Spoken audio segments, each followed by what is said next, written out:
Hello friends, सभी को नमस्कार, वेरी गुड आफ्टरनून। कैसे हैं आप सभी? मैं आशा करती हूँ कि अच्छे भी होंगे और आपकी जो तैयारी है, जिस भी पेपर की आप तैयारी कर रहे हैं, बहुत अच्छी चल रही होगी। और आज जो हम मतलब प्रीवियस ईयर क्वेश्चंस लेकर आए हैं वो DSSB PRT के लेकर आए हैं। और मुझे आशा है कि ये वाले जो प्रश्न है ये आपके लिए बहुत ही लाभदायक सिद्ध होंगे। तो ये पूरा का पूरा जो 20 प्रश्न आते हैं, जैसे कि आप जानते हैं DSSB PRT में, तो सारे के सारे 20 प्रश्न हम आपके साथ डिस्कस करेंगे यहाँ पर डिटेल में। हर उसमें जो तथ्य है वो आपको समझाएंगे, उससे संबंधित उदाहरण भी देंगे, जिससे भविष्य में अगर आपको इस प्रकार का कोई प्रश्न आता है तो उसे आप आसानी से सॉल्व कर सकें। यहाँ मैं आपको एक और चीज़ बता दूँ कि इनका जो कठिनाई का जो स्तर है वो मध्यम है। ऐसा नहीं कि बहुत ही आसान पेपर दे दिया गया उठा के, या फिर बहुत ही ज़्यादा मुश्किल है। नॉर्मल क्वेश्चंस हैं। अगर आप थोड़ा सा अभ्यास करेंगे तो मुझे पूरी आशा है कि 20 मार्क्स में से 20 मार्क्स आपके पूरे के पूरे आएंगे। एक भी मार्क्स आपका कट नहीं सकता। तो इसलिए प्लीज़ ध्यान से देखिएगा, जहाँ पर आपके पूरे मार्क्स आ सकते हैं वहाँ पर क्यों कोई मार्क्स गंवाना।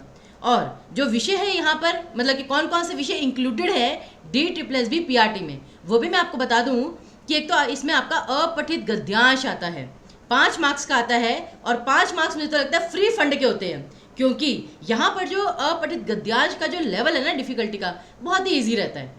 आप खुद देखेंगे और ये भी देखा गया है अधिकतर कि यहाँ पर जो आपको कॉम्प्रिहेंशन आता है ना, वो अधिकतर साहित्य से संबंधित आता है, हिंदी साहित्य से संबंधित। लेकिन बहुत ही ईजी होता है क्वेश्चन। ऐसा लगता है कि बस 5 क्वेश्चन है, उन 5 लाइनों को लिखा हुआ है, उससे गद्यांश बना दिया गया है, वो आप स्वयं देखेंगे। और साथ ही साथ जो व्याकरण है, व्याकरण के सारे विषय इंक्लूडेड है, आप किसी को छोड़ नहीं सकते। लेकिन उनमें से भी क्वेश्चन ऐसा कोई नहीं है कि बहुत आसान आया हो या बहुत ही ज़्यादा डिफिकल्ट आया हो। अगर आपको सभी तथ्य पता हैं, सारे नियम पता हैं, तो बहुत आसानी से आप इन प्रश्नों को हल कर सकते हैं। चलिए तो फिर प्रश्नों पे चलते हैं। सबसे पहले तो अपठित गद्यांश। देखिए, गद्यांश जो है वो बहुत ज़्यादा बड़ा नहीं है, मुझे लगता है 6 या 7 पंक्तियों का है मैक्सिमम। और आप सोचिए 6 या 7 पंक्तियाँ और 5 प्रश्न, कहने का तात्पर्य यह है हर प्रश्न का एक वाक्य, दैट्स इट। अब जैसे है पहला प्रश्न, शुक्ल जी निबंधों का प्रारंभ प्राय किससे करते हैं। अब यहाँ पर क्या है, गद्यांश में सबसे अच्छी बात क्या होती है, जैसे अगर आपको कविता आ जाती ना, कविता एक ऐसी चीज़ होती है जिसे आपको पहले पूरा का पूरा पढ़ना पड़ता है, उसके पीछे छिपे हुए भाव को समझना पड़ता है, और उसके बाद आप प्रश्न हल कर सकते हैं। गद्यांश में ऐसा कुछ नहीं है। गद्यांश में आप प्रश्न पढ़िए, सीधा कीवर्ड छांटिए, पैसेज में जाइए, आपको आंसर मिल जाएगा। यहाँ पर क्या है, निबंध का प्रारंभ। तो यहाँ पर देखिए निबंध का प्रारंभ कहाँ पर है, ये रहा निबंध का प्रारंभ, और यहाँ पर आपको उत्तर मिल जाएगा। तो किंतु शुक्ल जी प्राय निबंध का प्रारंभ परिभाषा से करते हैं। आंसर सामने दिया गया है बिल्कुल, तो करेक्ट ऑप्शन है आपका फर्स्ट ऑप्शन। आप खुद देखेंगे कि इसका जो डिफिकल्टी का लेवल है कितना कि नॉर्मल है। आगे देखिए, कोशकार रूप का आशय क्या है। अब ये थोड़ा सा कठिन हो सकता है, फिर भी ठीक है ना। तो यहाँ पर देखिए कहाँ पर है ये यहाँ उनका कोशकार रूप सामने आता है कि जैसे जो शुक्ल जी हैं, अब क्योंकि यहाँ पे इसकी परिभाषा तो दी नहीं गई, तो अब हमें इसे थोड़ा सा पढ़ना पड़ेगा कि शुक्ल जी प्राय अक्सर निबंध का प्रारंभ परिभाषा से करते हैं। यहाँ उनका कोश का रूप सामने आता है, वे कोई सूत्र एक वाक्य में प्रस्तुत कर देते हैं और फिर उसकी व्याख्या में प्रवृत्त होते हैं। जैसे कि आपने एक पहले शब्द लिखा, उसकी परिभाषा लिखी, और परिभाषा के बाद उसकी पूरी व्याख्या की। तो ऐसा कहाँ पर होता है, डिक्शनरी याद है आपको कि वहाँ पे परिभाषा दी जाती है, वो सब। तो जैसे यहाँ पे शब्द कोशकार की हर चीज़ को कितने विस्तार से समझाना। तो यहाँ पे correct option basically second option आना था। आगे देखिए, हृदयंगम हो जाता है का अर्थ क्या है। अब फिर वही कीवर्ड आपको देखना है, पूरे पैसेज में कहाँ दिया गया है, ये एंड में दिया है। इससे निबंध का वह सूत्र हृदयंगम हो जाता है। अब जैसे यहाँ पर हमने पढ़ लिया था कि वे कोई सूत्र एक वाक्य में प्रस्तुत कर देते हैं और फिर उसकी व्याख्या में प्रवृत्त हो जाते हैं, अच्छे से डूब जाते हैं उसकी व्याख्या में। व्याख्या करके वे आवश्यकता अनुसार सामान्य जीवन खंड से कोई दृष्टांत भी प्रस्तुत कर देते हैं। इससे निबंध का वह सूत्र हृदयंगम हो जाता है। हृदयंगम कि हृदय के अंदर अच्छे से भर जाता है, याद हो जाता है अच्छे से, यानी कि अच्छी तरह समझ में आ जाता है। तो इसलिए मैंने कहा बहुत इजी तो नहीं, लेकिन कुछ चीज़ें फिर आपको समझनी भी पड़ेंगी, तो थोड़ा सा अभ्यास चाहिए बस। तो थर्ड ऑप्शन आपका करेक्ट ऑप्शन है। आगे देखिए, शुक्ल जी के निबंधों की विशेषता कौन सी नहीं है। ये नहीं शब्द आपको बहुत ध्यान देना है। स्टूडेंट्स क्या करते हैं, इस चीज़ को ध्यान में देते नहीं और काम हो जाता है। अब सूत्रबद्धता यहाँ पे दिया है ना कि कोई सूत्र, अच्छे से वो जो, अब देखिए पहली ही पंक्ति देखिए, शुक्ल जी के निबंध गंभीर एक विचार परक होते हैं, यानी गंभीरता तो होती है, उनमें सूत्रबद्धता एवं व्यवस्थित केंद्रोन्मुखता होती है। व्यवस्थित केंद्रोन्मुखता मतलब कि ये जो बिंदु है, केंद्र बिंदु है, उस पर पूरा फोकस रहता है, यानी कि विचार परकता भी है और आपकी सूत्रबद्धता भी है। तो बचा क्या ऑप्शन? फर्स्ट ऑप्शन बचा, तो वही करेक्ट ऑप्शन आएगा, व्यक्ति परकता। अब यहाँ पर स्टूडेंट्स क्या गलती करते हैं, यहाँ पे विचार परक है जो यहाँ पर आ चुका है, वो व्यक्ति परकता को विचार परकता के साथ कंफ्यूज कर देते हैं जल्दबाजी में। लेकिन ये डिफरेंट होता है। विचार परक मतलब कि जिन पर बहुत अच्छे से विचार किया जा सके, थिंकेबल। लेकिन व्यक्ति परकता क्या होता है, किसी एक पर्टिकुलर पर्सन से रिलेटेड। तो यहाँ पे करेक्ट ऑप्शन आएगा आपका फर्स्ट ऑप्शन। और इस गद्यांश का आखिरी प्रश्न, दृष्टांत का अर्थ क्या होता है? ये हमने सेकंड लास्ट लाइन में पढ़ा था कि व्याख्या करके वे आवश्यकता अनुसार सामान्य जीवन खंड से कोई दृष्टांत भी प्रस्तुत कर देते हैं। सामान्य जीवन से लिया गया कोई उदाहरण, तो दृष्टांत का अर्थ आएगा आपका उदाहरण। ठीक है ना? तो करेक्ट ऑप्शन है आपका सेकंड ऑप्शन। तो इसी प्रकार से मतलब कि कुछ कुछ प्रश्न आपने देखा कि आप वाक्य को पढ़ेंगे तो आपको उसका अपेक्षित अर्थ पता चल जाएगा कि एक्सपेक्टेड मीनिंग इसका क्या है। चलिए अब आते हैं सीधे सीधे व्याकरण के प्रश्नों पर। कुल मिला के 20 प्रश्न हैं, 5 प्रश्न हम कर चुके हैं, 15 प्रश्न शेष हैं। धीरज किस प्रकार की संज्ञा है? पदार्थवाचक, जातिवाचक, व्यक्तिवाचक, भाववाचक। अब धीरज ये क्या है? ये एक भाव है, धैर्य रखने का भाव। तो धीरज हम कहते हैं ना, धीरज रखो, ठीक है ना, मतलब कि थोड़ी पेशेंस रखो। तो पेशेंस एक इमोशन है, एक भाव है, तो इसलिए ये आपका भाववाचक संज्ञा आएगा। आगे देखिए, निम्न में से वर्तनी की दृष्टि से कौन सा शब्द शुद्ध है? वर्तनी मतलब कि स्पेलिंग्स। तो देखिए, निरीक्षक, निरीक्षक, निरीक्षक और निरीक्षक। अब क्या है, वर्तनी में जो सबसे महत्वपूर्ण चीज होती है वो होती है सही उच्चारण, प्रोनाउंसिएशन। अगर आपने एक शब्द को सही से उच्चारित कर लिया तो आपको वर्तनी की चिंता करने की कोई ज़रूरत नहीं है। अब जैसे आप इस शब्द को क्या बोलेंगे, वो तो बहुत ही अच्छा निरीक्षक है, निरीक्षक, निरीक्षक। तो न को छोटी की मात्रा आएगी, र को बड़ी की मात्रा आएगी, निरीक्षक। तो ये इसका करेक्ट ऑप्शन होता है फोर्थ ऑप्शन। तो इसीलिए अब ऐसा तो है नहीं कि केवल एक प्रश्न से आपको उच्चारण सही हो जाएगा, बहुत सारे प्रश्न कीजिए आप, तो उससे आपको क्या होगा कि धीरे धीरे सही उच्चारण शब्दों का पता चलता रहेगा। जैसे कहते हैं ना, हिंदी हम मतलब कि मातृभाषा है हमारी, लेकिन फिर भी क्या कहते हैं कि उसे उतना ज़्यादा हम यूज़ में नहीं लाते। अभी जैसे मैंने बोला यूज़, तो हम आधी हिंदी आधी इंग्लिश वो मिक्सअप कर देते हैं। तो जितना आप हिंदी को ज़्यादा से ज़्यादा बोलेंगे उसका उच्चारण सही होगा, वर्तनी का प्रश्न कभी गलत हो ही नहीं सकता। आगे देखिए, निम्न में से कौन सा शब्द स्त्रीलिंग है? अब जब भी आपको लिंग या वचन से संबंधित आए, आपका जो सबसे ब्रह्मास्त्र होगा, सबसे बड़ा, वो होगा वाक्य प्रयुक्ति। अगर आपने एक शब्द को वाक्य में प्रयोग करके देख लिया, आपका लिंग या वचन का प्रश्न कभी गलत हो ही नहीं सकता। अब जैसे पहला शब्द है हमला, किसी देश पर हमला किया गया या हमला हो जाता है। हम ये तो नहीं कहते ना कि उस प्रदेश में हमला हो गई, हमला हो गया। तो ये आपका पुल्लिंग शब्द है। हरण, किसी व्यक्ति का हरण हो गया या अपहरण हो गया, तो ये भी आपका पुल्लिंग है। और हंस, हंस कौन होते हैं? हंस पक्षी। तो हंसों का जोड़ा, हम ये तो नहीं कहते ना हंसों की जोड़ी, हम कहते हैं हंसों का जोड़ा।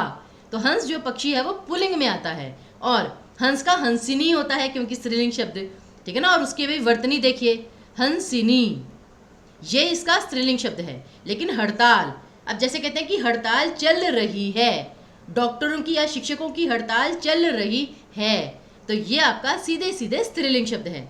तो करेक्ट ऑप्शन आएगा आपका फोर्थ ऑप्शन। आगे देखिए, जिसमें विघ्न बाधा ना हो के लिए एक शब्द क्या होगा? अब यहाँ पे रिजु का मतलब होता है वैसे तो, ठीक है ना, कि सीधा। सरल का मतलब भी होता है कि जो आसान है। लेकिन अब जिसमें विघ्न बाधा ना हो, ठीक है ना, यहाँ पर मुझे लगता है कि फर्स्ट ऑप्शन भी बहुत सही लग रहा होगा स्टूडेंट्स को, सेकंड ऑप्शन भी बहुत सही लग रहा होगा। कंटक मतलब होता है कांटा, और अकंटक मतलब होता है जहाँ पे कांटा ना हो। तो बेसिकली यहाँ पर पहला, दूसरा और चौथा विकल्प बहुत ही क्लोज ऑप्शंस थे। लेकिन मैं आपको सच बताऊं, जो आपने सबसे कम सोचा, करेक्ट ऑप्शन आपका फोर्थ ऑप्शन था, अकंटक, कि मुझे अकंटक मार्ग पर चलना है कि जिसमें कोई विघ्न बाधा ना हो। तो फोर्थ ऑप्शन यहाँ पर आपका करेक्ट आएगा। आगे देखिए, बेकाम में कौन सा समास है? याद रखिए समास की कुछ कुछ विशेषताएं होती हैं जो हम समास में बहुत सारे इंडिविजुअल सेशंस भी ले चुके हैं, और जितने भी डिफरेंट डिफरेंट पेपर होते हैं उसमें भी हम आपको समास के नियम बताते रहते हैं। तो अब जैसे द्विगु समास में तो क्या होता है, एक शब्द संख्यावाचक होना चाहिए, वो ये है नहीं। तत्पुरुष में जो शब्द है उसे तोड़ने पर कारक चिन्ह आने चाहिए, का, के, की, से, में, पर, ये सब, वो इसमें नहीं आएगा। बेकाम मतलब होता है बिना काम के, बिना काम के। तो यहाँ पे आपका कोई ऐसा ये जो है कारक चिन्ह नहीं आया। फिर द्वंद्व समास, द्वंद्व समास होता है जहाँ पे दोनों इक्वल इंपॉर्टेंस के शब्द होते हैं, जैसे माता पिता, एक शब्द भी आप हटा नहीं सकते। लेकिन यहाँ पर क्या है, बेकाम, बिना काम के। तो जिस शब्द में पहला जो शब्द है वो एक तरह से उपसर्ग का कार्य करता है और पूरा शब्द अव्यय होता है, ठीक है ना, वो आपका अव्ययी भाव समास बन जाता है। तो करेक्ट ऑप्शन है आपका फर्स्ट ऑप्शन। आगे देखिए, आगामी का विलोम शब्द क्या होगा। पर्यायवाची विलोम के तो प्रश्न आते ही आते हैं। आगामी, हम कहते हैं ना आगामी चुनावों में ये अपेक्षित है। आगामी मतलब जो आने वाला है, तो उसका विलोम क्या होगा, जो बीत चुका है, तो वो क्या होगा, विगत। हम कहते हैं ना विगत कुछ वर्षों में ये सब हो रहा है, वो आप टीवी डिबेट्स देखते रहते होंगे, ठीक है ना, तो वहां से आपको पता चल जाएगा कि आगामी का सही विलोम शब्द होता है विगत। आगे देखिए, निम्न में से कौन सा शब्द तद्भव है। अब देखिए, कुछ शब्द ऐसे होते हैं जो सीधे संस्कृत से लिए जाते हैं। अब क्योंकि हिंदी जो है वो संस्कृत भाषा से ही निकली है, तो जो शब्द संस्कृत के एज इट इज हिंदी में आ गए, जैसे अग्नि, वायु, ठीक है ना, ये सारे के सारे आपके होते हैं तत्सम। लेकिन कुछ शब्द ऐसे होते हैं जो संस्कृत के शब्द हैं लेकिन हिंदी में आके थोड़े से परिवर्तित हो गए हैं, जैसे कि अग्नि का आग, ठीक है ना, तो वो होते हैं आपके तद्भव शब्द। और यहाँ पर जो आपका सही तद्भव शब्द है, अब जैसे दृष्टि, दृष्टि में आपका री का स्वर आ गया, और जहाँ पे आपका री का स्वर आ जाता है वो आपका तत्समी होता है। ये कुछ कुछ नियम है जो हमने पहले बताए हुए हैं। फिर तो दृष्टि तो नहीं है, दाह, दाह मतलब होता है कि जैसे दाह संस्कार आपने सुना होगा, तो दाह मतलब कि उसमें जल गए, जैसे कि दहन हो गया, दाह हो गए, ठीक है ना, तो ये आपका तत्सम ही आएगा। लेकिन ढाई, अब ये डाकिनी, डाक, डाकिनी, ठीक है ना, अब ये उतना सही नहीं है, या फिर ये देशज में आएगा। लेकिन ढाई जो है, अब जैसे इसका तत्सम क्या आएगा, अढ़ाई, अढ़ाई, हम कहते हैं ना अढ़ाई, लेकिन इसका जो सही तद्भव है वो है ढाई। तो करेक्ट ऑप्शन आएगा आपका फोर्थ ऑप्शन। आगे देखिए, अश्व का पर्यायवाची कौन सा नहीं है, यानी कि 3 शब्द अश्व के पर्यायवाची हैं। अश्व कौन होता है, घोड़ा। अब तुरंग है, वारी या वाजी, तो देखिए यहाँ पर आपका करेक्ट ऑप्शन क्या आएगा, वारी, क्योंकि वारी का अर्थ होता है आपका जल, और जल के पर्यायवाची क्या क्या होते हैं, जल, नीर, पेय, अम्बु, ठीक है ना, पानी, तो ये सब, तो वारी का अर्थ ये सब होता है। लेकिन तुरंग, है, वाजी सभी आपके अश्व के घोड़े के पर्यायवाची होते हैं। खैर, जैसे तुरंग है वैसे एक शब्द होता है कुरंग, लेकिन कुरंग का मतलब क्या होता है, हिरण। तो ऐसे ऐसे कुछ कुछ शब्द आप इस तरह से प्रैक्टिस करते रहेंगे तो मुझे पूरा विश्वास है कि आपका जो शब्द भंडार है वो बढ़ता रहेगा। आगे देखिए, पौरुषेय में कौन सा प्रत्यय है, पौरुषेय, वैसे तो नाम से ही मतलब बोलने से पता चल रहा है कि ए प्रत्यय, फिर भी पौरुषेय किसे बनता है, पुरुष। और ये उपसर्ग प्रत्यय का नियम है कि जैसे अगर पहले शब्द में मतलब वर्ण में ऊ की मात्रा है, तो अगर ऊ, ऊ, ओ, औ होगा तो प्रत्यय जुड़ने के बाद ये वाला जो वर्ण है ये औ में परिवर्तित हो जाएगा, ठीक है ना, जैसे उदार, औदार्य, सुंदर, सौंदर्य, ठीक है ना। तो ये ऐसे ही पुरुष का पौरुषेय, तो यहाँ पे ए प्रत्यय आएगा, आपका करेक्ट ऑप्शन है सेकंड ऑप्शन। आगे देखिए, संग्रह में कौन सा उपसर्ग है। अब ये आपका संधि में भी आता है कि जिस शब्द में आपका अनुस्वार आ गया वहां पर आपका वो म के नीचे हलंत हो जाएगा। संधिया मतलब ये उपसर्ग प्रत्यय के वक्त, तो यानी कि संग्रह का क्या होगा, सम जमा ग्रह, म के नीचे हलंत, ये मत भूलिएगा, क्योंकि कभी कभी पेपर में सम ऐसे करके विकल्प भी आ जाता है, लेकिन ये गलत होगा और म के नीचे हलंत जो है वो सही होगा, इस चीज़ का ध्यान रखिएगा।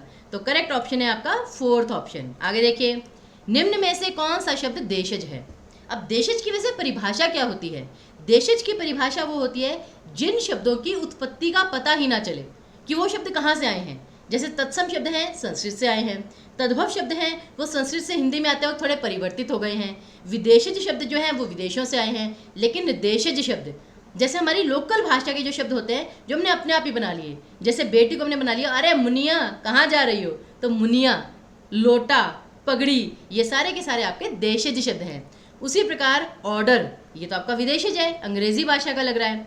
अजब या आबरू, ये नाम से आपको पता है कि ये अरबी फारसी मूल के उर्दू के शब्द हैं, तो ये आपके देशज नहीं है। लेकिन चिड़िया, चिड़िया जो है, चिड़िया रानी बड़े सियानी, तो वहाँ से ये आपका देशज शब्द है, क्योंकि पक्षी पंछी वहाँ से हमने चिड़िया बना लिया। आगे देखिए, निम्न में से तत्सम शब्द कौन सा है? देखिए, तत्सम तद्भव से अभी तक 3 प्रश्न पूछे जा चुके हैं, तो सोचिए ये वाला टॉपिक कितना इंपॉर्टेंट है, ठीक है ना। तो इसकी प्रैक्टिस आपको बहुत अच्छे से करनी है। तो तत्सम शब्द, नींद, नयन, निभाना या नीचा, तो नींद को तो तत्सम में निद्रा कहा जाता है। लेकिन नयन, नयन बिल्कुल सही है। नयन का मतलब होता है आपकी आँख, आँखें या नेत्र आप कह सकते हैं। तो नेत्र हो या नयन हो, दोनों ही आपके तत्सम शब्द आएंगे। तो करेक्ट ऑप्शन है आपका सेकंड ऑप्शन। आगे देखिए, उसको नौकरी करने पड़ी, आई गेस बोलने से ही आपको पता चल जाएगा। और वैसे देखिए क्वेश्चन को कितना इजी बना के दिया गया है, 4 शब्दों का वाक्य और 4 ही ऑप्शन है आपके। मतलब कि किस शब्द में प्रॉब्लम है कि वाक्य में अशुद्ध अंश कौन सा है, गलती कहाँ पर है। तो उसको नौकरी करनी पड़ी, करने पड़ी नहीं, करनी पड़ी। तो यहाँ पर थर्ड जो है पार्ट, उसमें गलती थी, तो यहाँ पे आएगा करनी, ठीक है ना। करने पड़ी नहीं, करनी पड़ी। आगे देखिए, उच्चारण का सही संधि विच्छेद क्या होगा? पेपर आए और उसमें संधि विच्छेद ना आए, ऐसा तो संभव नहीं है। जैसे संग्रह का था सम जमा ग्रह, उसी प्रकार उच्चारण। याद रखिए, जहाँ पर 2 व्यंजन इस प्रकार से आ जाए ना, एक आधा एक पूरा और साथ में ऊ आ जाए, वहाँ पर आपका काफी हद तक क्या रखिए, उत उपसर्ग आएगा। और चारण है तो उत जमा चारण, उच्चारण। अब जैसे इसका एक और उदाहरण है उल्लास, तो इसका क्या बनेगा? ऐसे ही उत जमा लास। इसका और क्या बनेगा? उल्लेख, उल्लेख बनेगा तो क्या बन जाएगा? उत जमा लेख। तो ये चीज थोड़ी सी आपको याद रखनी है। ये कुछ कुछ नियम है व्यंजन संधि के जो आपको याद करने हैं। संधि 3 प्रकार की होती है, स्वर, व्यंजन और विसर्ग, और इसके कुछ छोटे छोटे से नियम हैं, वो अगर आप याद रखेंगे तो संधि में आप कभी गलती नहीं करेंगे। जैसे कि एक नियम मैं आपको अभी बता देती हूँ। 3 वर्ण है, श, श और स। अधिकतर देखा गया है, अधिकतर, हमेशा नहीं कह रही मैं, कि जहां पर ये वाले 3 वर्ण या तो आधे आ जाएं या फिर डबल आ जाएं, जैसे कि दुस्साहस, नमस्ते, तो आधा आया या डबल आया, वहां पे अधिकतर आपकी विसर्ग संधि होगी। लेकिन जहां पे इन तीनों वर्णों को छोड़कर कोई और वर्ण जो है वो डबल आए, उच्चारण, अमय, उल्लास, उल्लेख, ठीक है ना, तो वहां पर आपकी व्यंजन संधि आती है। चलिए, और आज का आखिरी प्रश्न है आपका, पुराना किस प्रकार का विशेषण है? तो विशेषण जो होते हैं वो यही 4 प्रकार के होते हैं, संख्यावाचक, गुणवाचक, सार्वनामिक और परिमाणबोधक। अब ये क्या होते हैं ये आप 1 सेकंड में समझ सकते हैं। संख्यावाचक होते हैं जिन्हें आप काउंट कर सकते हैं। अब काउंटिंग में आपको समझना है, जो पानी होता है, पानी को आप काउंट नहीं कर सकते, पानी को आप मेजर कर सकते हैं, इतना लीटर पानी, ठीक है ना। या फिर आप जैसे कहते हैं 1 गिलास पानी, लेकिन गिलास छोटा है, बड़ा है, उसके लिए भी आपको मेजरमेंट चाहिए होगी। तो जिन चीज़ों को आप मेजर करते हैं वो आता है परिमाण बोधक में। जिनको आप काउंट कर सकते हैं, जैसे कि लोग, फल, ठीक है ना, व्यक्ति, तो उन्हें आप करते हैं संख्यावाचक में। फिर आता है सार्वनामिक विशेषण, जिसे हम सांकेतिक भी कहते हैं या संकेतवाचक, ठीक है ना, 2 नाम है इसके। तो ये आपके वो होता है कि एक सर्वनाम जो विशेषण की तरह प्रयुक्त हो रहा है वो आपका सार्वनामिक में आता है। जैसे कि वह व्यक्ति, तो व्यक्ति की विशेषता बताइए वह व्यक्ति। लेकिन गुणवाचक वो होते हैं जो बाकी के बचे हुए, अच्छा, बुरा, काला, गोरा, नया, पुराना, मोटा, पतला, तो ये सारे के सारे आपके गुणवाचक में आएंगे। तो यहाँ पे पुराना भी आपका गुणवाचक में आएगा। तो बस ये छोटी छोटी सी चीज़ें हैं, आप ऐसे ही अभ्यास करते रहिए, मुझे नहीं लगता आपको पेपर क्लियर करने में कोई भी समस्या होगी। तो चलिए, इसी के साथ हमारा ये सेशन यहीं पर समाप्त होता है। अगर आपको सेशन पसंद आए, लाभदायक लगे, तो प्लीज़ लाइक और शेयर ज़रूर कर दीजिएगा, ठीक है ना। और बेल बटन ज़रूर दबाइएगा, क्योंकि उससे आपको प्रॉपर नोटिफिकेशन मिलती रहेंगी कि कब कौन सा सेशन हो रहा है, किस सब्जेक्ट का हो रहा है, उससे आपका कोई भी इंपॉर्टेंट सेशन मिस नहीं होगा। चलिए, तो फिर मिलते हैं आपसे अगली बार नए प्रश्नों के साथ, महत्वपूर्ण तथ्यों के साथ। तब तक के लिए हमें विदा दीजिए। ऑल द वेरी बेस्ट, धन्यवाद।